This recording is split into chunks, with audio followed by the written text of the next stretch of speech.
बच्चों, इससे previous video में हम लोगों ने रिफ्लेक्शन के बारे में जो इम्पोर्टेंट शॉर्ट नोट्स के रूप में जो क्वेश्चंस आ सकते थे उनको देख रहे थे और समझ रहे थे। उस दिन बीच में ही वीडियो रुक गया था। उसके बाद उसके आगे का टॉपिक हम आज कंटिन्यू कर रहे हैं। तो यहाँ पे आप देख सकते हैं बच्चों, नेक्स्ट टॉपिक हमारा है sign convention for reflection by spherical mirrors. यानी कि जो स्फेरिकल मिरर आप लोगों ने देखा था, कॉनकेव मिरर और कॉन्वेक्स मिरर, जब आप इसके न्यूमेरिकल को सॉल्व करेंगे बच्चों, तो उसमें जो है आपको साइन कन्वेंशन का विशेष रूप से ध्यान देना है। जैसे कि फोकल लेंथ आपको पॉजिटिव लेनी है कि निगेटिव लेनी है, या फिर यू यानी कि पोजीशन ऑफ ऑब्जेक्ट की अगर हम बात करें तो वो आपको पॉजिटिव लेना है कि निगेटिव लेना है, या फिर अगर v की बात करें तो v हमारा पॉजिटिव होगा या निगेटिव होगा। ये सारी चीजें जो है इसका साइन कन्वेंशन यानी कि कब हम पॉजिटिव लेंगे कब निगेटिव लेंगे, इसको हमें देखना है। तो इसके लिए यहाँ पे आपका नेक्स्ट टॉपिक यहाँ पे बच्चों दिखाई पड़ रहा है। यहाँ पे बहुत सारी चीजें लिखी हुई हैं, इन सब से आपको ज्यादा मतलब नहीं है। मैं आपको एक शॉर्ट तरीका बताऊंगा जिससे आपको साइन कन्वेंशन याद करने की भी जरूरत नहीं होगी। बच्चों देखिए, आप लोगों ने कार्टेशियन प्लेन के बारे में पढ़ा होगा, ठीक है, छोटी क्लासों में कार्टेशियन प्लेन के बारे में पढ़ा होगा। यहाँ पे आपको दो एक्सिस देखने को मिल रही है, ये है आपकी एक्स एक्सिस और ये है आपकी वाई एक्सिस। ये हो गई वाई एक्सिस, ये होती है माइनस वाई एक्सिस और ये होती है माइनस एक्स एक्सिस। तो आप अगर मान लीजिए सपोज बच्चों कोई भी लेंथ है, अगर आप इधर एक्स एक्सिस में यानी इस डायरेक्शन में मेजर कर रहे हैं तो वो लेंथ हम पॉजिटिव लेंगे। अगर कोई भी लेंथ हम इस साइड में मेजर कर रहे हैं तो उसको हम निगेटिव लेंगे। अगर कोई भी लेंथ ऊपर की तरफ हम मेजर कर रहे हैं तो उसको पॉजिटिव लेंगे। अगर कोई भी लेंथ हम नीचे की तरफ मेजर कर रहे हैं तो इसको निगेटिव लेंगे। ये तो कार्टेशियन प्लेन का रूल होता है।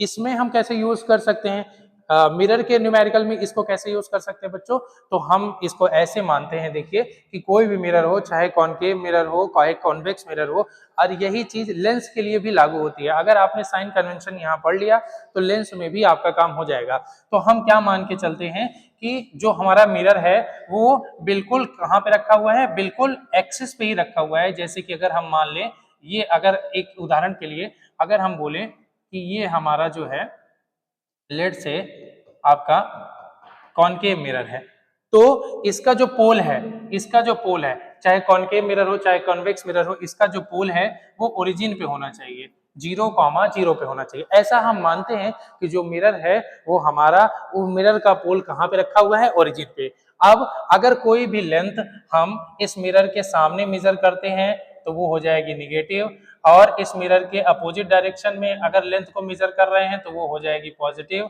इस मिरर के ऊपर की तरफ यानी कि प्लस वाई एक्सिस में अगर कोई भी लेंथ को मेजर करेंगे तो वो पॉजिटिव होगी, और अगर नीचे की तरफ हम मेजर कर रहे हैं तो वो क्या होगी, निगेटिव होगी। तो इस तरीके से आप देख सकते हैं कि अगर आपको कार्टेशियन प्लेन के बारे में नॉलेज है तो आप कोई भी साइन को आसानी से ले सकते हैं। जैसे अब मैं इसको कुछ एग्जांपल से आपको बता रहा हूं। जैसे मान लीजिए यहाँ पे बच्चों, ये हमारा कॉनकेव मिरर है, ये इसका प्रिंसिपल एक्सिस है, ये आपका पोल है, इसको P से डिनोट कर रहे हैं।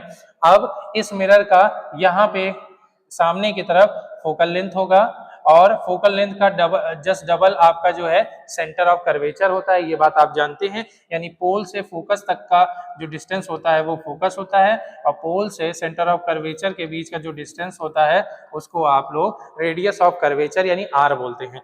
तो बच्चों जरा आप ध्यान दीजिए, मैंने क्या बताया था कि पोल को आपको सेंटर में मानना है, और उसके इधर की तरफ जो लेंथ मेजर की जाएगी वो पॉजिटिव, क्योंकि पॉजिटिव एक्स एक्सिस, इधर की तरफ निगेटिव एक्स एक्सिस यानी माइनस में लिया जाएगा, ऊपर की तरफ पॉजिटिव वाई एक्सिस यानी कि वहां पे जो लेंथ को देखेंगे वो पॉजिटिव रहेगा, और नीचे की तरफ जो लेंथ को देखेंगे वो आपका क्या रहेगा, निगेटिव रहेगा। तो अगर हम यहाँ पे बात करें बच्चों फोकल लेंथ, अगर इस कॉनकेव मिरर के लिए बात करें तो कॉनकेव मिरर के लिए हमने इधर अगर इसको हम एक्सिस मान रहे हैं तो ये लेफ्ट साइड में जा रहा है, तो इसके लिए कॉनकेव मिरर के लिए जो फोकल लेंथ हो जाएगा वो हमारा निगेटिव हो जाएगा।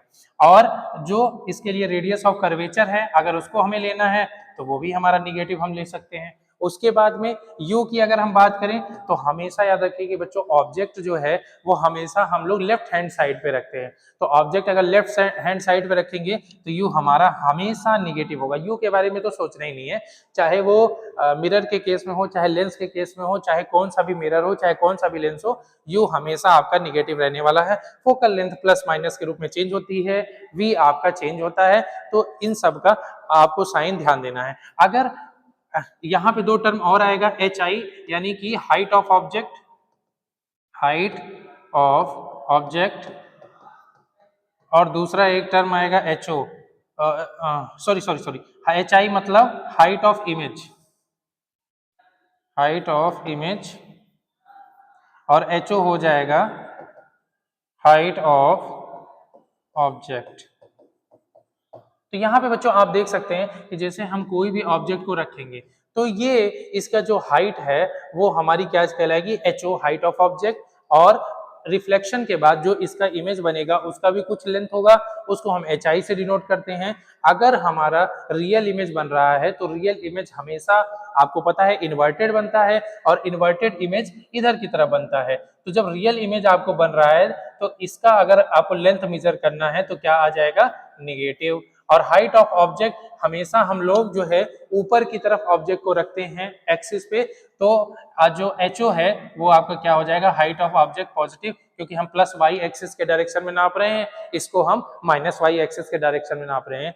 तो साइन कन्वेंशन कुछ भी नहीं है, सिर्फ आप अगर कार्टेशियन प्लेन के बारे में अगर आप जानते हैं तो आप साइन अपने आप से लगा लेंगे बच्चों। अब यहाँ पे वही चीज यहाँ पे लिखी हुई है, तो इतना ज्यादा इस लिखे हुए पे ध्यान नहीं देना है, बस जो मैंने तरीका बताया है उसी तरीके से आप साइन कन्वेंशन को देखेंगे। उसके बाद अगर हम आगे की तरफ चले बच्चों तो मिरर फॉर्मूला आता है, वेरी इंपॉर्टेंट, इससे रिलेटेड न्यूमेरिकल आएगा पेपर में, 100% आएगा। क्या फॉर्मूला होता है, 1/f equal to 1/v plus 1/u। यहाँ पे आप जानते हैं u क्या है, पोल से ऑब्जेक्ट के बीच का डिस्टेंस है, v क्या है, पोल से इमेज का डिस्टेंस है, और f क्या है, आपका उस मिरर का फोकल लेंथ है।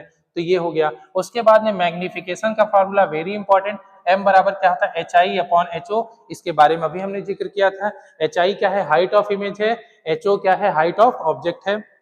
उसके बाद में यहाँ पे एक रिलेशन और आता है मैग्निफिकेशन के लिए, m बराबर माइनस वी अपॉन यू। यहाँ पे v और u वही है जो अभी डिस्कस कर चुके हैं। v क्या है, आपके डिस्टेंस ऑफ इमेज है, और u क्या है, आपका डिस्टेंस ऑफ ऑब्जेक्ट है।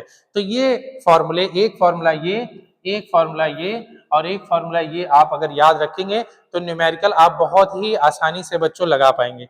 उसके बाद हम आगे की तरफ अगर चलें तो हाँ, एक चीज और, तो यहाँ पे आप देख सकते हैं कि अगर मैग्निफिकेशन, यानी कि मैग्निफिकेशन का मतलब क्या होता है सिंपली, तो आप ऐसे समझ सकते हैं कि जो इमेज है हमारी वो कितनी छोटी ऑब्जेक्ट से बन रही है या कितनी बड़ी बन रही है, वो हमें कौन बताता है, ये मैग्निफिकेशन का फैक्टर बताता है। यानी कि अगर आपकी m की वैल्यू 1 है, m की वैल्यू 1 होने का क्या मतलब है, m बराबर होता है H I upon H O. जब height of image height of object बराबर होगा तभी इसकी वैल्यू 1 के इक्वल आ सकती है, यानी दो अगर बराबर होंगे तो ये दोनों क्या हो जाएंगे बच्चों, कट जाएंगे, तो वैल्यू कितनी आएगी, 1। तो m की वैल्यू अगर 1 आ रही है इसका मतलब H I upon H O है। यानी कि वहां पे क्वेश्चन कैसे देता है न्यूमेरिकल में, वहां पे देगा कि अगर जैसे सेंटर ऑफ कर्वेचर पे ऑब्जेक्ट रखा है तो इसका इमेज कहाँ बनेगा, सेंटर ऑफ कर्वेचर पे ही बनेगा, इन्वर्टेड बनेगा, रियल बनेगा। उस केस में अगर मैग्निफिकेशन की बात करें तो आपको पता होना चाहिए कि सेंटर ऑफ कर्वेचर पे जो इमेज बनती है उसमें इमेज का साइज और ऑब्जेक्ट का साइज सेम होता है, तो वहां पे आपका मैग्निफिकेशन क्या आ जाएगा, 1, क्योंकि वहां पे एच आई और एच ओ क्या है, बराबर है। उसके बाद में अगर यहाँ पे दूसरे पॉइंट की बात करें कि अगर मैग्निफिकेशन आपका जो है 1 से छोटा है तो यहाँ पे देखिए m बराबर बच्चों H I upon H O. तो जैसा कि आप यहाँ पे देख सकते हैं m की वैल्यू 1 से छोटी है, ये नॉमिनेटर है, ये डिनोमिनेटर है, इसकी वैल्यू, इस पूरे की वैल्यू 1 से छोटी कब आएगी, जब आपका डिनोमिनेटर नॉमिनेटर से बड़ा होगा, यानी एच ओ जब बड़ा होगा एच आई से तभी m की वैल्यू 1 से कम आएगी। तो m की वैल्यू अगर 1 से कम आ रही है तो इसका मतलब क्या है, hi जो है छोटा है किससे, ho से। उसके बाद में m की वैल्यू अगर 1 से बड़ी आ रही है तो आपको पता है m बराबर होता है hi अपॉन ho। ये वैल्यू 1 से बड़ी कब आएगी, जब hi की वैल्यू ho से ज्यादा होगी, यानी height of image is greater than height of object. तो यहाँ पे ये हमने मैग्निफिकेशन के जो 3 कंडीशन थी इसको देख लिया। उसके बाद यहाँ पे क्या कह रहा है कि magnification is positive for virtual and erect image. अगर मैग्निफिकेशन पॉजिटिव आ रहा है तो उस केस में जो आपका इमेज बन रही है वो आपकी वर्चुअल बनेगी, और अगर मैग्निफिकेशन निगेटिव आ रहा है तो जो आपकी इमेज बनेगी बच्चों वो रियल बनेगी, और रियल बनेगी तो इन्वर्टेड बनती ही है, ये हमें पता है। अब कॉन्सेप्ट क्लैरिटी के लिए आपको एक न्यूमेरिकल भी मैं करा देता हूं, बाकी जो है आप न्यूमेरिकल की प्रैक्टिस बच्चों अच्छे से कर लेना, ठीक है। यहाँ पे आप देखिए क्वेश्चन क्या कह रहा है कि an object of size 7 centimetre is placed at 27 centimetre in front of a concave mirror. तो यहाँ पे जो चीज हमें गिवन है उसको हम पहले लिख लेंगे बच्चों। क्या दिया है, an object of size 7 centimetre, है ना। ऑब्जेक्ट का जो साइज है यानी ऑब्जेक्ट की जो लेंथ है वो हमें दे रखी है, यानी एचओ हमें दे रखा है 7 centimetre, is placed at 27 centimetre in front of a concave mirror. Concave mirror के सामने ऑब्जेक्ट को 27 सेंटीमीटर की डिस्टेंस पर रखा है, यानी यू दिया हुआ है। उसके बाद में फोकल लेंथ दे रखा है कॉनकेव मिरर का 18 सेंटीमीटर। तो जैसा कि मैंने बताया कि कॉनकेव मिरर ऐसा होता है, ये पोल है मान लीजिए, तो इसका फोकल लेंथ इधर ही होगा, तो इधर पोल से इधर तक के लिए नाप रहे हैं तो क्या होगा, निगेटिव होगा, इसीलिए फोकल लेंथ को हमने निगेटिव लिया है। और यू हमेशा निगेटिव रहेगा, यू के लिए तो कुछ सोचना ही नहीं है।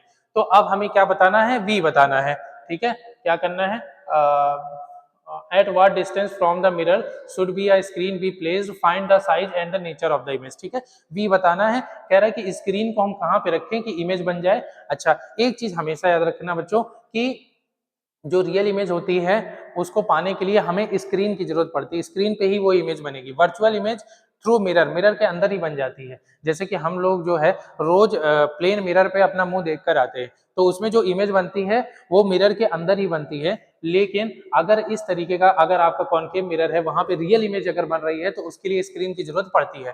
तो अब यहाँ पे हम फॉर्मूला यहाँ पे लगाएंगे 1 upon F equal to 1 upon V plus 1 upon U. तो यहाँ से हमें v निकालना है, तो हम उसको जो है उस फॉर्मूले को ये था हमारा फॉर्मूला, अगर यहाँ पे देखिए 1 upon F equal to 1 upon V plus 1 upon U. तो यहाँ से हमें v निकालना है, तो यू इसको हमने उधर भेज दिया, तो 1 upon F minus 1 upon U आ गया।